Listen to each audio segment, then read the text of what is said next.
So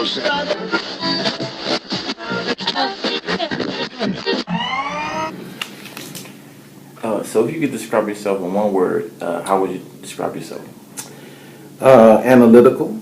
I would describe myself as analytical, truthful. I like honesty. I like thinking, and I would consider myself honest. Well, that's kind of same thing as truthful. I would consider myself loyal. Well, what about teaching style? Teaching style. I think my teaching style. I think I have adopted a style of teaching that lends itself to thinking the thoughts as a teacher. I ask myself, what are the questions that people would have? And then I try to answer those questions. And then I present it to a congregation of people, and it usually resonates. So I would consider my teaching style life application. In other words, I want to take the Bible, which seems to be somewhat of a complicated document for most people to understand. I want to simplify it. I want to illustrate it, usually with illustrations from my own life to make it real. And I want to give people a means to bring it into their everyday lives and actually live it out so that it becomes real to them. Okay. So teaching style, life application. Okay. As far as your grind is concerned, traveling back and forth from New Orleans to Texas, what was a day like in a day of Pastor Blake's? Like what time wake up, go to sleep? Like what is a full day like in your life? Well, I'll give you. Let's just deal with a Sunday. That's the busiest day for me. On Sunday morning, I will wake up at about 5:45 a.m. I'll get myself prepared. I'll leave the house probably about 7:15. I'll arrive to our mother church in New Orleans at 1616 Carondelet.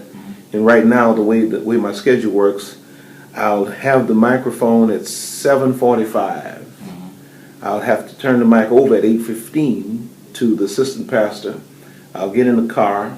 Police drives me to East New Orleans for our 8 o'clock service that had already started.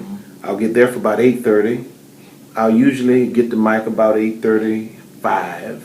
I have to leave there about 9:10 to catch a 9:55 flight at the airport. Wow. I catch a 9:55 flight to Houston. I arrive in Houston at about 11:05, 11:10. I arrive there at 11:10. They pick me up. They get me to the church about 11:40. I take the mic at about 11:45. Wow. And and my day comes to an end in terms of ministry about 1 o'clock on Sundays. But then my children, we have a routine that we go to the movies every Sunday. So after church, I'll bring the family out to eat. I'll go home, take a shower, then I got to bring my kids to the movies. Speaking of that, that's a very busy schedule. Who do you want to see after that? I guess only your kids, 'cause that's the only person that could bring a smile to your face out of that kind of schedule. I'm tired just thinking about it. I've been doing that for 6 years. Wow. Well, as far as a young man, and if he, because family is everything. This is a New Home Family Worship Center. Amen. As far as a young man, do you have any advice to try to maintain his family in this new society or the new culture of?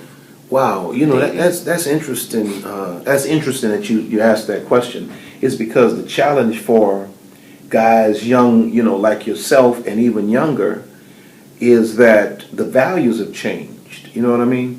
I think my wife may have come out of the last generation of young women that really had some semblance of old-fashioned values, where it's an honor to be a good mother and a good wife. You know what I mean? Today, women they look down on that.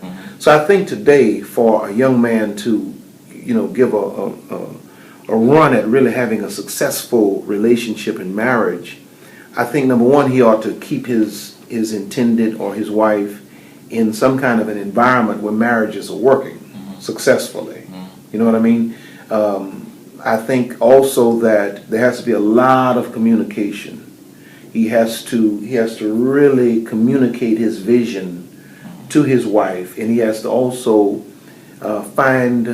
they have to find together her part in that vision.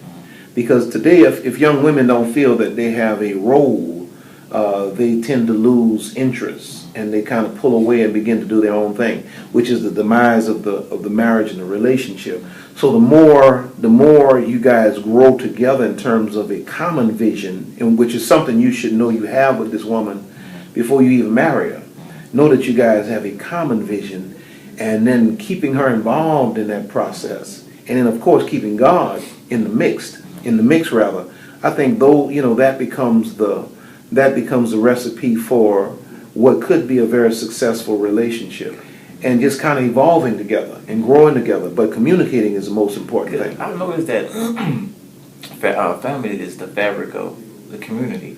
I mean, I've noticed if I can have a family and somebody not only speak English, he may speak Japanese or Arabian, and he'll see a black man with a family and just a lot of respect. Yeah. Tons of respect. So Absolutely. Just push God too far.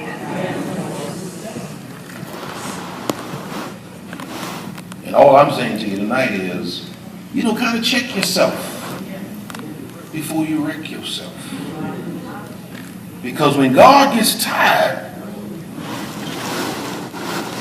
did you get anything out of this tonight?